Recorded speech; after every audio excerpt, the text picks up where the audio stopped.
네, 안녕하세요. 반갑습니다. 이은경입니다. 요즘은 영상으로 매일 찾아뵙지 못해서 죄송하고요. 네, 제가 원고 작업이 많고 또 저희 둘째 아이를 케어하는데 많은 좀 집중을 하고 있는 중이라서요. 월, 수, 금 이렇게 3번의 영상을 준비해서 올려드리려고 합니다. 이해 부탁드릴게요. 오늘은 제 정말 개인적인 그런 경험담인데 근데 이런 경험이 있다고 하시면 주변의 초등 엄마들이 너무 궁금해 하시고 자세하게 얘기를 해달라고 하시면서 많은 걸 물어보세요. 그래서 우리 구독자님들 중에서도 동네 언니의 이런 경험담이 필요한 분들이 계시겠다라는 생각에 준비해 본 영상이고요. 저는 뭐 관련해서 전문가 아니고 오직 저희 아이 한 명, 네, 그리고 아이 친구들 케이스, 네, 이렇게 보면서 제가 봤던 거, 그리고 경험했던 거, 결정했던 이유, 이런 것들을 좀 설명을 드리려고 해요. 실은 이제 성장 검사를 해볼까 말까, 그리고 성장 주사를 한번 알아볼까 하는 고민하시는 분들 정말 많으실 거예요. 사실 좀 본질적인 얘기를 하자면 키가 무엇일까?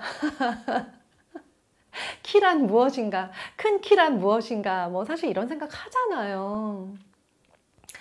저는 이제 키 큰 남자를 좋아했고 저희 남편은 그래도 키가 큰 편이고 저희 큰아이를 낳았는데 키가 크더라고요. 지금도 커요.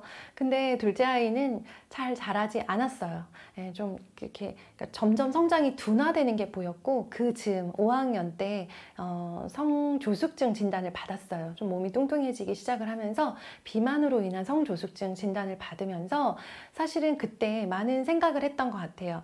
키가 작으면 어때? 키가 작아도 자신감 넘치고 자기 자신을 사랑하는 아이로 키워야 하는 거 아닐까? 뭐 그런 본질적인 생각을 당연히 했는데 검사를 받고 주사를 맞아야겠다라고 결정했던 이유는 본인이 너무나도 원했기 때문이에요.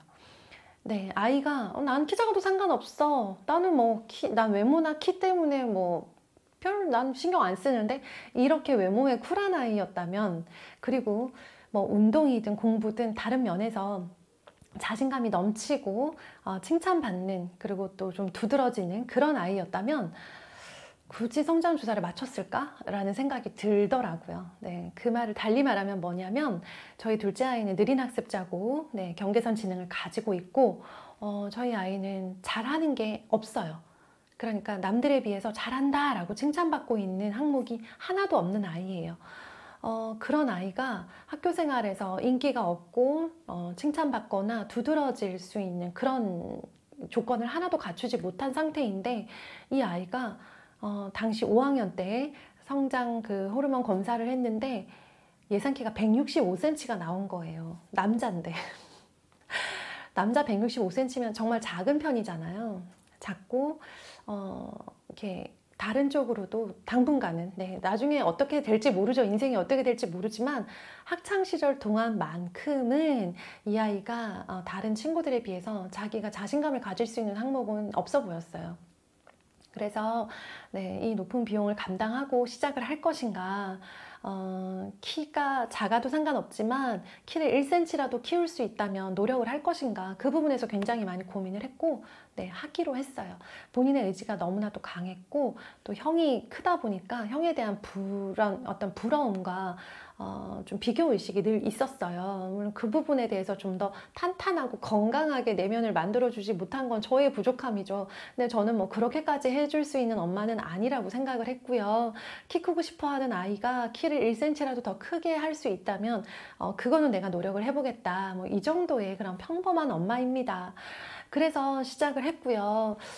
그때 시작할 때 예상 키를 말씀을 해주셨고 1년 정도 이제 맞고 나서는 이후에 결정을 해야 했어요. 뭐냐면 이제 앞으로 남은 시간과 그리고 지금까지 자라온 것, 그리고 앞으로 자랄 것, 이런 것들을 종합을 해서 보통 1년을 예상하고 시작을 하는데 1년이 지났는데 너무나도 감사하게도 처음에 시작을 할 때 성장이 1년 6개월 후에 멈춘다고 했었는데 그 1년 6개월이 더 줄어들지 않고 이 절대적인 시간이 계속 유지가 되고 있더라고요. 그래서 그러니까 조절을 잘한 거죠. 운동도 열심히 했고 식단 조절도 했어요. 일찍 자고 규칙적으로 생활하려고 굉장히 노력을 했어요. 본인의 의지가 있었기 때문에 가능한 거예요. 이게 본인의 의지가 없는데 주사를 시작을 한 아이들은요, 성장 치료를 시작한 아이들은요, 본인은 키 클 마음이 없는데 부모님이 막 안달을 하면서 계속 싸움이 일어나더라고요. 운동을 하기 싫은데 키가 안 크고 싶으니까 힘든 운동을 하고 싶지 않고 키가 크고 싶은 마음이 없으니까 아이가 별로 열심히 식단 조절을 하지 않는 거죠. 그리고 일찍 잠도 자지 않고 주사는 맞는데 애는 늦게 자는 거예요. 그러니까 아이가 주사를 맞는 거에 비해서 효과는 적고 그걸 보면서 부모님은 속도 상하고 키가 크지 않으니까 속이 상하고 또 들인 돈이 너무나도 아깝고 허무한 마음에 굉장히 트러블이 많이 일어나더라고요. 그래서 맞게 되신다면 아이의 생각도 중요하고 의지도 중요하다. 그러니까 이게 당연히 모든 아이에게 주어지는 혜택이 아니라 정말 부모님 입장에서는 다른 생활비를 줄이고 학원비를 줄이고 하면서 그 성장 주사의 비용을 감당을 해야 되잖아요. 그 부분에 대해서는 꼭 말씀을 해주셨으면 좋겠어요. 저도 저희 아이가 이제 의지가 흐려지고 그리고 뭐 늦게 자고 싶어 하거나 음식을 막 먹고 싶어 하거나 운동을 안 하고 싶어 할 때는 다시 원점으로 돌아와서 이 주사를 어떻게 시작하게 된 것이고 이 주사를 맞기 위해서 얼마나 많은 비용이 들어가고 그래서 실제로 이걸 맞지 않았을 때 이 돈이 쌓이면 얼마가 되는지 너가 이 주사를 맞기 위해서 우리가 가족이 1년 동안 감당해야 되는 비용은 얼마인지에 대해서 조목조목 이야기를 해주고 다시 정신교육을 하는 거죠. 그렇지 않은 상태에서 막 계속 갈등을 빚으면서 가는 건 저는 너무 할 자신이 없었어요. 막 의지 없는 아이, 돈 아까운 줄 모르는 아이한테 막 너가 지금 일찍 자면 키가 클 수 있어. 막 이렇게는 그런 스타일은 저는 아니에요. 그래서 맞기 싫으면 맞지 마. 다음 주에 병원 안 가면 돼. 다음 달 병원 안 가면 되니까 그만해. 이제 그만하자 우리. 키 더 안 커도 상관없지? 하면서 좀 단호하게 저는 좀 끌고 가는 스타일이었고요. 그래서 이제 또 남자아이들의 특성이 단호하게 하면 또 따라오잖아요. 그래서 덕분에 지금까지는 잘 왔고 예상 키였던 165cm는 넘어섰어요. 그런데 이제 사춘기가 이미 왔고 맞은 지가 3년 차가 되다 보니까 점점 성장이 둔화되는 건 보여요.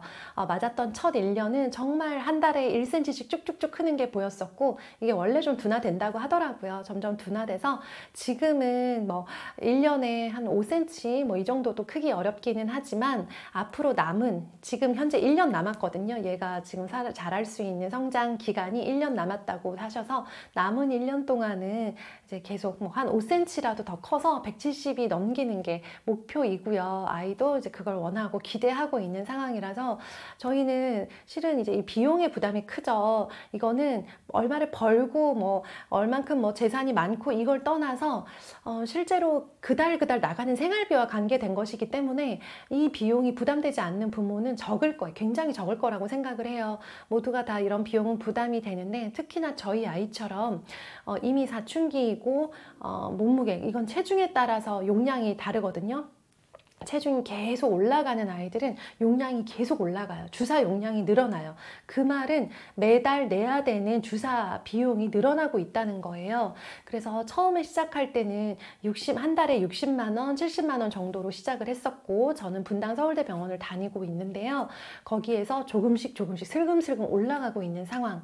그래서 이제 아이가 별로 좋아하지 않고 열심히 하지 않는 과목은 사교육을 줄이고 끊고 횟수를 줄이거나 하면서 아이한테 성장 주사를 맞고 너가 키가 더 크기 위해서는 이건 너가 감당을 해야 돼 하면서 뭔가 사고 싶은 걸 덜 사게 하거나 2개 살 거 하나만 사거나 뭐 이런 식으로 어쨌든 그 비용에 대해서는 아이랑 계속 같이 감당을 하는 그런 노력을 하고 있어요. 그래야 아이가 이 주사가 얼마나 귀한 줄 알고 이 주사가 모두에게 주어지는 그런 게 아니라는 걸 알 거라고 생각을 하고요. 그래서 저희는 남은 1년, 그러니까 올해 중학교 아이가 2학년이 됐어요. 중학교 2학년 1년 동안 더 맞고 그리고 아마 이제 성장이 끝날 것 같고요. 그 이제 뭐 최종 키가 얼마가 될지는 알 수 없죠. 알 수 없는데 어쨌든 저희 부부한테도 저희가 줄여야 되는 부분, 더 지불해야 되는 부분들이 있는 거잖아요. 그것들을 감당하면서라도 아이가 적어도 키 때문에 컴플렉스에 시달리지는 않게 하자. 아이가 자기 키에 대해서는 자신감이 있는, 그러니까 너무 위축되지 않는 그런 아이였으면 좋겠다. 네, 그 정도의 마음이에요. 저희는 뭐 그렇게 정말 네, 보통 뭐 키 때문에 굉장히 막 좀 이렇게 생각하시는 그런 부모님들과 비슷한 그런 평범한 마음이고요. 또 주변에서 우리가 저희는 맞기로 결심을 했을 때 이제 똑같은 검사들을 막 하는 게 좀 유행이었어요. 지금도 그렇죠. 어느 시점 몇 학년 정도가 되면 주변에 성장판 검사를 했다라고 하는 친구들이 막 늘어나기 시작을 해요. 저희 때도 그랬었고, 그러면서 어떤 친구는 맞기로 결정을 하고 어떤 친구는 네, 안 맞기로 결정을 하죠. 성장판 검사를 했을 때 최종 예상 키가 크게 나온 친구들은요, 아무리 어렸을 때 작아도 안 맞는 경우가 많더라고요. 그런데 신기하게도 지금 이제 저희 아이들 친구들 보면 중학생이잖아요. 그때 클 거라고 했던 아이들은요, 뒤늦게 쑥쑥쑥 크고 있는 아이들이 많아요. 네, 그런데 이제 그때 예상키가 좀 작게 나오고 그때부터 작았던 아이들은요, 맞기 시작했던 아이들 네, 경우에는요, 주사의 효과를 본 친구들도 꽤 있고, 네, 그런데 클 거라고 했던 애들은 크더라. 네, 그런데도 오히려 정말 생각보다 변수는 뭐냐면 아이들이 요즘 굉장히 늦게 자잖아요. 자는 시간이 늦어지잖아요. 학원 숙제를 하거나 네, 침대에서 스마트폰을 만지고 게임을 하느라고 자는 시간이 늦어지면서 오히려 아이들이 성장이 둔화되고 있다라는 이야기를 들은 적이 있어요.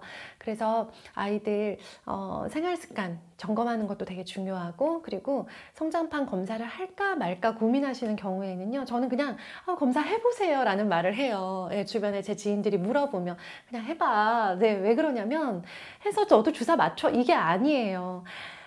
해봤을 때 별 이상이 없을 아이들이 많거든요. 근데 검사를 하지 않고 있으면 왠지 우리 아이가 검사했을 때 막 예상키가 160이 나올 것 같고 막 하면서 굉장히 불안해하고, 하지 않은 검사 때문에 혼자 막 상상의 나래를 펴는 어머님들이 너무 많으세요. 네, 그러실 필요가 없는 문제더라고요. 그냥 해보고 그때 다음 스텝을 결정하고 고민하셔도 아무 문제가 없더라라는 겁니다. 네.